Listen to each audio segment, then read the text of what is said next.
Hey guys, it's Ron Bass, your favorite talk show host, podcast host. How do you know you're the favorite? That's true.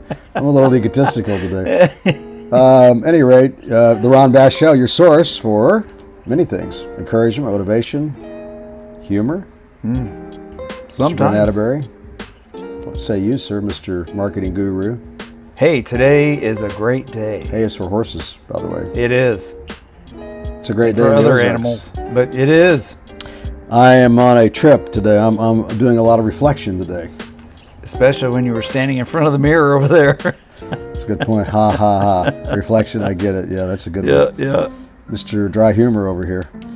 So we were talking about that when people get to a certain age that it's really difficult to change because you've spent so many years being a certain way, and you don't take note until it's really almost too late. I see this a lot with people, friends, people that I do business with, people that I have casual relationships with. Can't teach an old dog new tricks? Is that what it is? It's hard to teach an old dog new tricks. Yeah. Not to say that it can't happen, but I'm a numbers guy, so I'd say the odds are getting really low the older you get that you don't correct your mistakes. And it's really unfortunate, but look, there's always hope for the older guys, older girls. But the young kids, we were talking about it earlier, in my dojo, it's so nice to be able to have a place to provide encouragement and motivation and skill to the young people. Like, we've got like 15 kids in our kids class, and we have a pretty small dojo, so it fills it up pretty good with the parents. And these kids are like 3, 4, 5, 6, 7, 8, 9, 10 years old, and man, just to watch them be involved and train, and it's so exciting. Mm-hmm. And then we did tournaments over the weekend, and they won so many medals. It was so exciting. It was so cool. And then one of the kids, it's good. These are good and bad stories. I'm going to tell both. So the good news is one kid got gold, and he got 2 golds, 2 gold medals, two first places. And I was talking to him on Sunday. He came in and they were doing some training, and I said, "Where's your medals?" "Oh, I'm going to put them up in my room." I said, "No, man, bring them to the gym. Put them up on the wall." If you could see our wall here, we've got a wall full of medals. That way, other students see it, and that encourages them and it motivates them to want to do the same thing. "But I want to put them on my wall." I said, "Listen, man," and I'm talking to this kid like an adult. "No, it's your job, now that you have some success under your belt, to encourage other kids. And to do that, you need to bring the medals in. We'll put your name on it. Like, we can put a piece of tape and put your name on it so everybody knows it's you. Mm-hmm. And that way other kids will say to themselves, man, I want to do what he did." And then you can see how the ball starts rolling. He fought me on it for quite a while, so I didn't say any more. Though the next day, he came into the gym, and I noticed his dad had his medals. And his dad put them up on the wall. So later on, I said, "Sawyer, come here." His name is Sawyer, like Tom Sawyer. And I said, "Hey, man, I want to thank you for bringing in the medals." And he just kind of nodded his head. I thought that was so cool. Okay, now on a negative note, there's nothing really negative. Everything has something positive about it. But on a different note, one of the other students came to me and he said, "I'm not going to do it again. I'm not going to compete again," because he'd lost. I said, "Listen, man." Here again, I'm talking to him like an adult. I said, "Listen, man, don't ever give up. You're talking to a guy that has failed a lot more than he's ever succeeded. And I'm telling you, as a friend to a friend or a coach to a student, get back in there and do it again, and do it again, and do it again, and do it again, and do it. Never give up, never give up, never give up, never give up, never give up, never give up." I went into the spiel, right? And he looked at me and he said, "Never give up, never give up." He started reciting back what I was saying to him. And I thought to myself, okay, this is cool. And I'm pretty confident, come around the next tournament, which will be in the fall, he'll train all summer here at the gym. The kids come in twice a week, sometimes 3 times a week, and train to prepare for the tournaments, right? I'm pretty confident he'll be in the tournament because his dad and I had a nice discussion about it. So I say all that to say this. Look, you got to look in the mirror every day, and you got to say to yourself, "Hey, man, how the hell did I get so old all of a sudden? I thought I used to be good looking. What the hell happened? Look, you got to take your good and your bad. So you got to make a list. You got to look in the mirror and say to yourself, what do you like, what you don't like? On a serious note here, what about your life is going good? What's not going so good? Make a list. It's really not that hard, guys. You can go to a therapist and spend a whole lot of money. I was at the gym today, and there's a girl that trains in there, and she's kind of a loner, but she's picked up a friendship with one of my other girlfriends in there. And today she was just bending her ear, man. She was like going on and on and on and on for like 10 or 15 minutes. I'm working out, and she's like talking to her. And my friend's trying to work out, and she's just talking to her. But what I'm getting at is that's therapy for that girl. Because she obviously has a lot on her mind and on her heart, and she needs an outlet to express herself.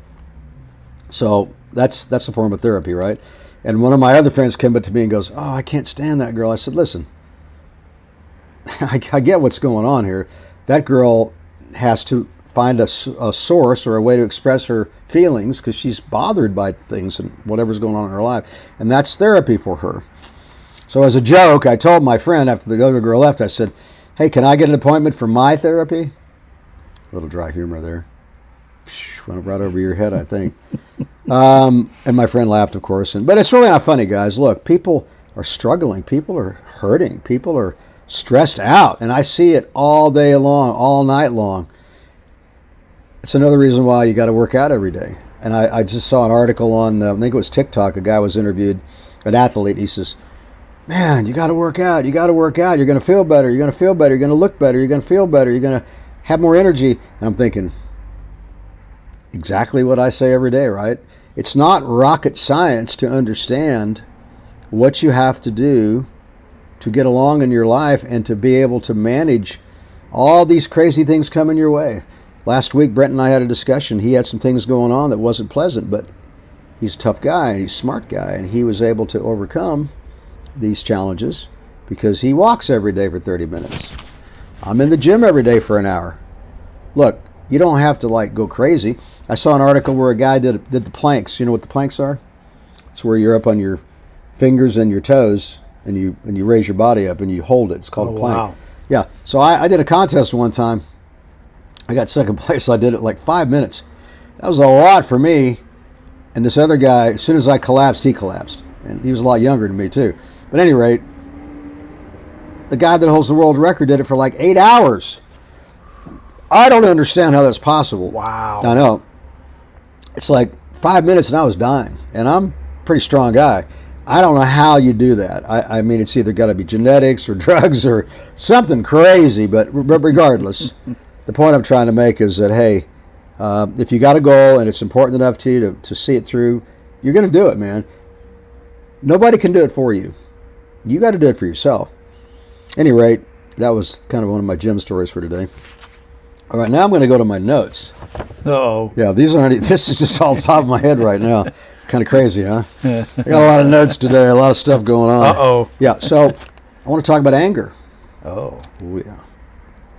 There's a lot of people that I know, probably a lot of people you guys know, maybe some of you guys, that have a problem with anger where you have these explosive episodes and you're not able to control yourself. So you have these outbursts of anger and you're loud and you're upset and you're targeting somebody and you can't control it. That's a disorder. I'm not sure of the name. There's probably a lot of different names for that disorder, probably a lot of kinds of those disorders. But the bottom line is, if you can't control these anger episodes, you got to figure it out, because it's a reflection of a whole lot of other problems. Probably that you're not able to express yourself correctly. You hold in bad feelings. I'm not sure of all the psychology here, but the bottom line is it's not healthy and it's upsetting to everybody around you. Yeah. And it is not good for your mental health. You got to find a way to control anger. One of the best ways, in my opinion, is, other than medication, which I think would be the last resort, is to work out. You can, like we have a boxing class. Go find a boxing school. Get in there and you can throw out a lot of aggression, man. Boxing. Even if you don't spar with somebody, you can hit the bag. Or you can do some, if you like to run. You don't have to like lift weights, but that's another good way. Go to the gym. Find a way to exercise somehow, some way. Explosiveness in that regard is not healthy, and it's going to cause a lot of problems. So if you know somebody that's got an issue like that, you need to get them some help. You need to talk to them. You need to counsel them. You need to get them to somebody that's got some more experience and how to deal with it. It is not good. And I'm seeing this more and more and more the older I get with more and more people. I'm not saying it's an epidemic, but it's definitely a problem. Okay, weight gain. I have a lot of friends right now that are very overweight. And I've been doing a lot of thinking about this. Look, it's a reflection of something, of another. It's a reflection of some problems. It's not just like you're overweight because you like to eat. I mean, you're overweight because you're not happy. And somehow food gives you some kind of pleasure. Maybe it's the physiology because certain foods and ingredients trigger the brain, the endorphins and all that. Maybe it's because it's just it's a pleasurable experience for you because you're looking for something to make you feel better, right? And when people are that overweight and they're not doing anything about it, it tells me that they're probably never going to do something about it. And I'm seeing these people in their 30s and 40s. They're not just like, teens. You go that long with that kind of a problem and you're not dealing with the underlying issues, it ain't good. And it's probably only going to get worse. Back to what I said earlier about you got to look in the mirror and take note of who you are. You can't let stuff like that go. If you're that overweight, and I mean I'm talking about 50 to 100 pounds overweight, you got to get this. You got to figure out why you're that way, and it's probably because there's a lot of things in your life you're not happy about. And you got to get a hold of that, guys. You got to find some solutions. You need to make a list. I'm not happy with my husband. I'm not happy with my wife. I'm not happy with my mother, my father, my kids. I'm not happy with my employer. I'm not happy with the fact that I'm not succeeding in my goals. I'm not happy because people are treating me bad and I don't know why. Whatever it is. Maybe it's all this and maybe it's more. There's always going to be things going on in your life that aren't good. And you have to take each item one at a time and make note and try to figure out solutions. You don't have to do this by yourself. Find somebody that has got more experience. Find a minister, a preacher, a rabbi, a therapist. Read books. Go on YouTube. I mean, I go to YouTube. I Google all the time, and I'll type in, "Hey, what about this? What about that?" And I get usually like an AI response. It's not always going to be maybe what I want to hear, but it gives me some impression. Then I can delve even further. Yeah. I do a lot of research on my own. And then anytime I can get around somebody that's smarter than me, which is kind of hard to do, I ask for their advice. A little dry humor there. At any rate, look, guys, one of my friends said, "Hey, I had a discussion with my wife, and I told her that I'm not going to tolerate this kind of behavior. This person is so jealous. She looks at his phone all the time, looking for messages and who sent you that and what about this, and she's so insecure, right? And it drives my friend cuckoo." And I said to him, "Man, I can't live that way." Well, I had a discussion with her, and I said, "No, man, it ain't going to change.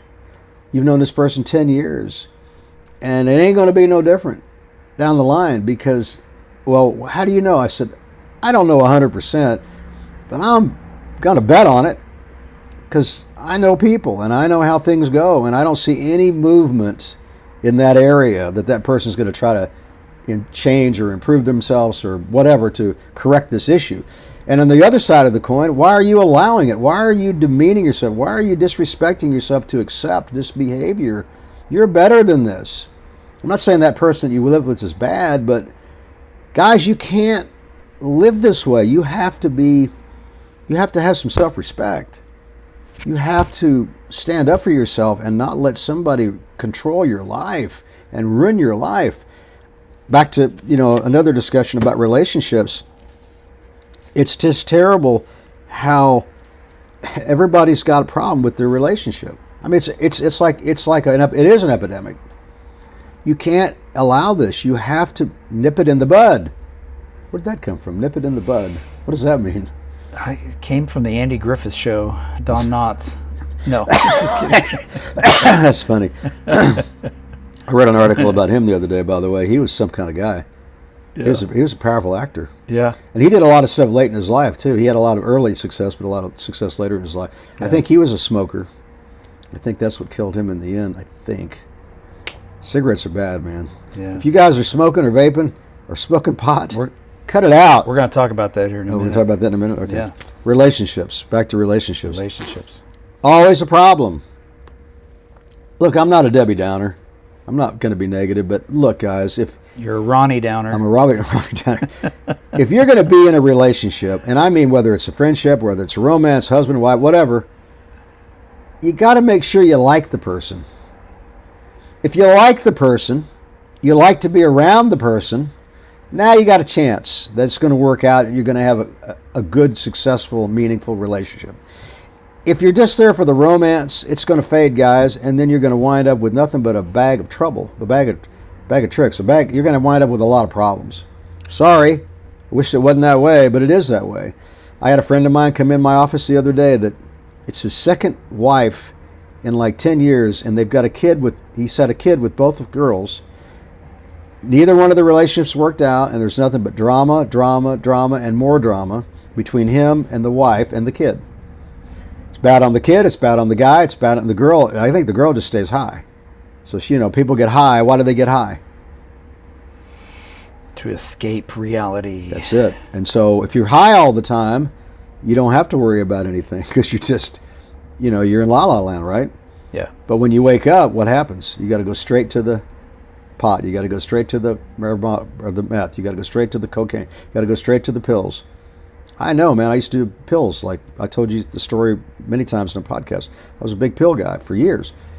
And you have to keep doing them because otherwise you don't feel good. And secondly, your body's making you do it because your brain is like craving. It's got the addiction, right? So now you got two problems, emotional and physical. That's the problem. Addiction's bad stuff, man. Any rate, so much for that. You get the idea. Find people that you like. You don't have to be in love with everybody you meet. If you're a guy, you don't have to sleep with every girl you meet. You don't have to. And let things fall into place let it fall into place naturally. Quit putting so much pressure on yourself, man or a woman, to find a mate. It'll happen naturally, but just caution you that if it's romance only, it's going to fade. You better like that person, and you better respect that person, and they better respect you, or it's not going to last, and then you're going to have nothing but more trouble. Now you got alimony. Now you lose half of your net worth because you get divorced and the court gives the wife half the net worth. And then you've got the kid problem. And now the kid's growing up all screwed up. And I could write a book about that. A lot of my kids that come into school that are teenagers, man, they're broken families, and the kids you can tell they're having a lot of mental problems, psychological problems. Their confidence is low. They're getting bullied. It just goes on and on and on. You need to try to have a relationship where you can raise children in a good, positive environment, right? It's not going to be perfect, and it's not going to happen all the time, but that should be the goal, right? Okay. One last thing, and then I'm going to let you tell me some breaking news. I just want to touch base a little bit before I shut up about how people are struggling right now financially because the economies in the world, particularly in the United States, like rents doubled in the last 4 or 5 years, as an example. Car payments have doubled. The cost of an average car, we've talked about, it's almost $50,000, $60,000. So your car payments are going to be, what, $700, $800, $900 a month to get a new car. Now your rent's up to $1,500 a month. You got kid payment, you got food and gas. Gas is coming down, but food's going way up. So all of a sudden, what you were making before isn't even close to covering your expenses, right? And people are like really frustrated and just so much heartache. Okay, here's my suggestion. Are you ready? You're in this position where you can't afford your bills. Here's what you got to do. You got to sacrifice. I know this is going to sound crazy, but I've been there, so I can talk about it in an honest way. You probably are going to have to get rid of the car payment and buy yourself an inexpensive car and pay cash. Like I buy cars for about $1,000. you can save that money if you're not. Hey, that's one car payment. Pay cash for a car, and if it breaks down, it's not the end of the world. You can repair it. I'm not saying you buy a junker, but try to find somebody that's older, that can't drive anymore, that's taking good care of their car. That's what I usually find. That's what I look for. And pay cash. Now you've eliminated the car payment. You're going to have some repairs, but it's still going to be less than a car payment every month by far. As far as living expenses, you're going to have to move in with somebody. You're going to have somebody move in with you. You're going to have to buy yourself an RV. You're going to have to get yourself a van and sleep in the van. I know it sounds crazy, because the money that you can save on the $1,500, that's $18,000 a year. If you put your money into a $5,000 van, now you're saving $10,000 a year. You can put that money in your pocket. Is it comfortable? No, but success is not going to be comfortable. Save that money, and then eventually you can buy a property. You're going to have to sacrifice, guys. You can't just feel like the world's coming to an end. I'm sorry. I've lived without utilities for years. I've slept in my car many months. I can tell you that, and nobody knew it. I showered at the gym every day, right? I'm not bragging like, hey, I did all this stuff, and I'm not saying that it's going to be easy. But look, I only speak from my own experience. If you're struggling that much, you're going to have to make some big sacrifices to be able to move forward and not give in to the heartache and to the disappointments and to the struggle that you're going through. I just want to throw that in there because I see a lot of people struggling. They can't pay their bills every month. And there is a way to resolve that. And what I've told you just now is a possible way to do that. I'm not saying everybody's going to do it or should do it, but that's what I would do. If I couldn't make my bills, that's what I would do. Okay, I'll shut up and let you talk about some breaking news. Well, let me just add to that Yes, real sir. quick. I know there's a lot of people today, the last several years I see it more and more, where they're taking on a second gig. In other words, we'll use Uber as an example. They have their regular job, then they Uber at night or on the weekends. Yes. And or DoorDash, food delivery. Second income. Yes, another income to generate more money to help support. But I don't like that. I like the idea of more working hours because it's more money. But I don't like the idea of trying to always climbing that ladder to try to reach that overhead. I could write a book about overhead, and I'm telling you guys, you're better off when you reach that point in your life to sacrifice and get rid of all that expense. I've done all this, and come down to another level of inconvenience so that you have enough money every month to at least get back to survival and where you can pay your bills. You have to cut out overhead or you have to increase income. The best way to do it is increase your income, like Brent just said, to get a second income, but also lower your overhead at the same time. Now you're at least at par where you can pay your bills and start saving some money, to start investing some money, to buy some real estate, to have a little cash in your pocket so you can start operating without, being stressed out every day. Guys, I'm only speaking from my own experience. I've been through all of this. Yes, it's not easy, but it's the solution, in my opinion. I know a lot of people are going to say, Ron, you're crazy. No, I'm a realist. Okay, what say you, sir? You are crazy, though. I am a little crazy. But no. I just want to help. I want to help people, and I want to be honest with people. And I know there's somebody out there that's going to listen to me, and they're going to realize that I'm right, and it's going to change their life. I believe that with all my heart. Maybe most people won't agree with me, but I bet there's at least one person that will, and it's going to save their life. Go ahead. Well, talking about smoking and drugs, things like that, this title of this story is Pet Raccoon Caught with Meth Pipe in Its Mouth. My goodness gracious. When cops pull over Ohio woman. She said it was his, it wasn't hers, but they obviously searched the car and they found drugs, but they wouldn't have searched the car if it wasn't for the pet raccoon holding the meth pipe in his mouth. How bizarre is that? And the title, the subtitle of this is Expect the Unexpected. Oh my goodness gracious. So, and we talk about that here all the time. Anyway. Right. So, also today is National Work From Home Day. I like that. And it is National School Nurse Day. Hats off to the school nurses. Hats off to the nurses in general. And it is National Day of Prayer. Oh, I like that too. So, Well, that's all good stuff. Speaking Yeah. of nurses, one of my favorite students' wife is a nurse, and she's so sweet. She works like 12-hour shifts, and I can't tell you how many people's lives she's helped and changed. And, that's a big job, being a nurse. it is. Oh, speaking of medical, I did a tournament last Saturday, and my competitor was a doctor. It was the Wow. coolest thing ever. Yeah. He told me, because we had this real nice discussion. He's about, I don't know, in his mid-30s. And he was talking about, going through residency and how hard it was. And he's been a doctor, I guess, 4 or 5 years, 6 years now. And he said that he felt like something was missing in his life. I mean, here he made this huge accomplishment, got this huge accomplishment of being a doctor. That's a hell of a hard gig, man. But he still felt like something was missing. And he remembered in high school he wrestled. And so he decided to go to a gym, and he wound up doing Jiu Jitsu, because it is a form of wrestling. Mm-hmm. And he's been doing it, I think, 7, 8, 9, 10 years, and he's a super talented guy. But it was really cool competing with him, because he was very strategic.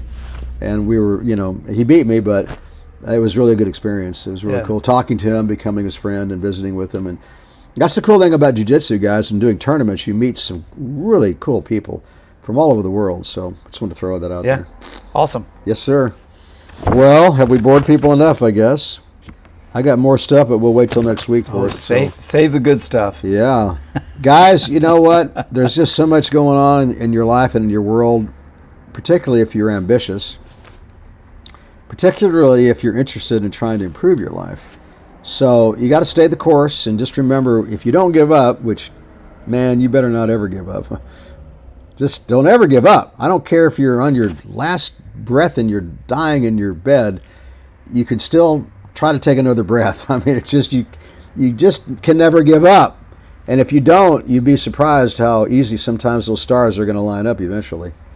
It takes a lot of patience. You have to persevere. You're going to have a lot of people coming at you right and left. I could write a book about this, how everybody wants to influence you and have ideas for you, particularly when you're in a leadership position. And you have to eventually just take it all in and then make your own decisions. I tell people all the time that are giving me advice, look, I'll listen to you, but in the end, I got to make my own choices. It's my job. It's my responsibility as the leader of my life or my business or my whatever it is that you're in charge of. And in the end, you got to make your own choices, whether they're good or bad choices. It's your choices. Then you have to accept the consequences, good or bad, and then go from there. Adjust and keep moving. Adjust and keep moving. Adjust and keep moving. Adjust and keep moving. So until that time comes, and even after that, just remember, always keep your chin up and stay positive.